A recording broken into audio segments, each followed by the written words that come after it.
Joining us, Punchbowl News co-founder and MS Now political contributor Jake Sherman, senior fellow at the Brookings Institution Elaine Kamarck, and co-founder of the Lincoln Project Rick Wilson. It might be overstating it because we've got 3 more years of Donald Trump, Jake Sherman, so the Trump era at least is going to last that long, the MAGA era in his terms. But there is a sense that a lot of folks are looking ahead toward 2028 and who is going to take the mantle. But in the shorter term, let's focus on 26. What are Republicans telling you? There does seem to be, Katie, and I, again, talk to people about this every day, at the top of the leadership, the Mike Johnson, Steve Scalise level, there does seem to be an optimism that they could keep the majority. I think that optimism is misplaced because we know that only twice in the last 50 or something years has a party in power expanded or kept their majority in the first midterm of a presidential term, and that's in 2002 right after 9/11 and in 1998 during the Clinton impeachment. And you know, Republicans' argument in a nutshell is, look at the Democrats, they're crazy. But if you are, I was in, Katie, your hometown of Los Angeles a week or so ago, and I went to fill up my gas tank for a rental car. It was $5.95 a gallon. $5.95. That's happening all over the country. I mean, LA is probably an outlier, but that's all over the country. I don't know how you win an election when you're at war, you have sky-high gas, and you're talking about your only achievement is by the time of the election, an 18-month-old tax bill. Where you've got $350 more that gets wiped away by the gas bill. And potentially by healthcare costs. So remember, Katie, most of the taxes that people are paying have stayed the same. Yes, there's no tax on tips. There's no tax on overtime. Those are broadly popular proposals, which were really smart politically. There's no doubt about that. But the tax bill kept most rates constant. So what if you are a House Republican, or a Senate Republican, what are you going home and talking about? Like, I don't quite understand that. Department of Homeland Security has been shut down for 50-something days. And granted, like, not everyone is living and dying like I am by Congress, but, like, what are you going home and talking about? I don't know. I'm just being honest. I don't know.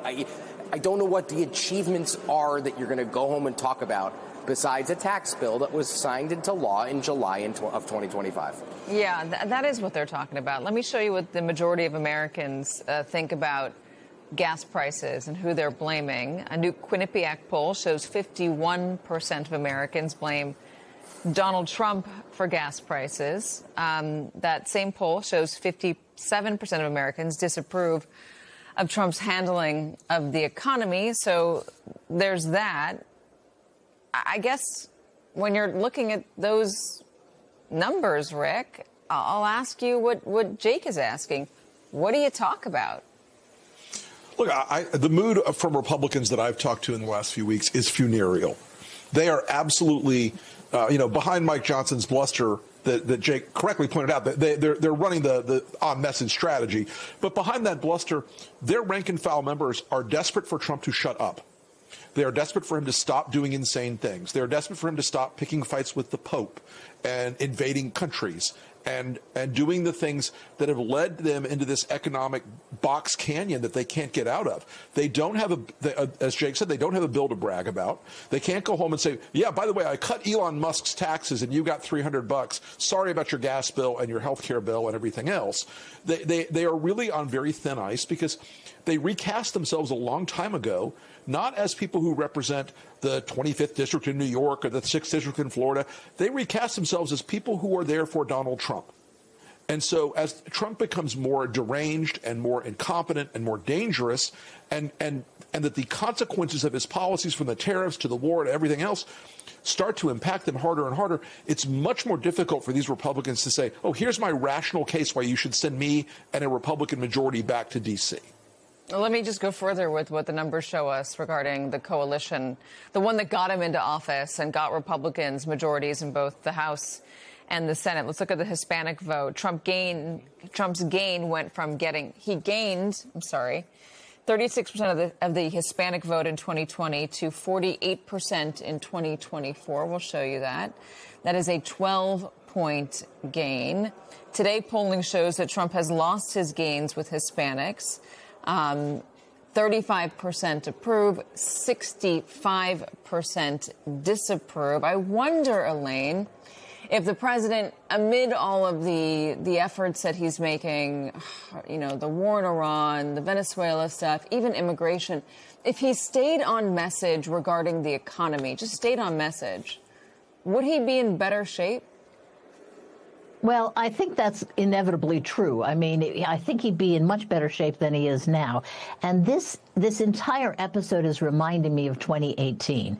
In 2018, the Democrats picked up 40 seats. It was a very big year for them. And the president put himself in the middle of that race. He went to 50 rallies for Republican candidates, and they got their clocks cleaned. The problem, and I'm quoting here one Republican operative from 2020 where he had the same problem. Here's what he said. The problem is that he's so undisciplined. He can't stay on a topic or address anyone who isn't a 100% supporter. Now, that problem is even worse now with three groups that were part of his coalition. One, you mentioned the Hispanic groups. Two are evangelical Christians and Catholics who are appalled by his blasphemy in those posts on X. And the third is the group that were against forever wars. And they see the president going into Iran in what is beginning to look absolutely like a quagmire. So now you have a president who is not only can't stay on message, but he's got serious divisions within his coalition that need to be patched up. And I think he's in real trouble. The thing that amazes me about Donald Trump always is how he does things that really are not in his best interests. He doesn't seem to think things through. The operatives will tell him do this, do that, and it's almost like if the Republican professionals are telling him you should be talking about this, he decides that nope, they can't be right, I'm right, and talk about something else. And it failed in 2018, it failed in 2020, and I think it's going to fail again. I wonder if we are overstating some of this. I mean, we're talking about the Christian, the Catholic revolt over the image that he posted of him and Jesus. There were a lot of people who were disgusted by it, who called it blasphemous, who said that this was the final straw. I mean, we've heard from Trump voters, two-time voters, three-time voters saying that they can't support him because of this image. Riley Gaines, supporter of the president, an athlete who was very vocal about another trans swimmer and not wanting her to compete, said that it was disgusting what he posted and wanted him to take it down. Donald Trump responded to her by saying he never liked her. And her response to that basically was, I love my president. I'm so happy he took it down. So I wonder how fleeting these moments are. In the totality of Trump, we've just seen him come back over and over and over again, Elaine. Yeah, we have. But this time he's got a problem with his base, and his base is paying $5, $5.15, $5.95 for gas. So it's the combination of the two. If you're in a hot economy and everything's going along swimmingly and you're not worried about the war, you're not worried about gas prices, okay, maybe you can forgive something like that blasphemous post he put up. But frankly, it's the combination of all of these things. He does not need to be making more enemies at this point in time when he needs to put his friends back together and reach out for a few more friends. What do you think of that, Rick? You know, look, we have seen Donald Trump's base show remarkable stickiness over the years, a sort of bovine loyalty to him that is very hard to shake. But I think, as Elaine's point is very well taken, if the economy was booming, if we weren't in a war, these sort of things would be the normal Trump eccentricities. But instead what they are is a slap in the face. And the fact that he's actually gone all in on a Catholic pope from Chicago, gone to war with the Holy Father, the Vicar of Rome. This is what, like, go to war, and he's got a land war in Asia running at the same time. None of these things seem like good strategic moves. I think in part because they are not. I don't think he has the impulse control. I think Trump is on a terrible losing streak. In fact, he's been on the worst losing streak of any president I've ever seen in this period of time. This year has been an annus horribilis for him, as Queen Elizabeth once said. This is a disaster all the time. He's failing and he can't stop failing. So I think that it's going to be harder and harder to reboot. The economy is a burden on those MAGA voters, and they expected a golden age. They were promised the tariffs were going to send them checks. They were promised they were going to get checks from Doge cuts. All these things, you break those promises over and over again, and the price of gas isn't spinnable. The price of groceries going up isn't spinnable. You can't say, oh, no, I didn't pay $5 for gas. I paid $2 for gas. You can't say that. It's a lie to yourself. So I think Trump is going to have a much harder time keeping this base glued together. And as he loses little bits of it, they're hard to put back on. Jake, quickly. I think this is a lot like 2006. Unpopular president, unpopular war, gas prices high. I think it looks a lot like 2006. And on top of that, let me just make this point quickly, Katie. The president thinks everything's going great.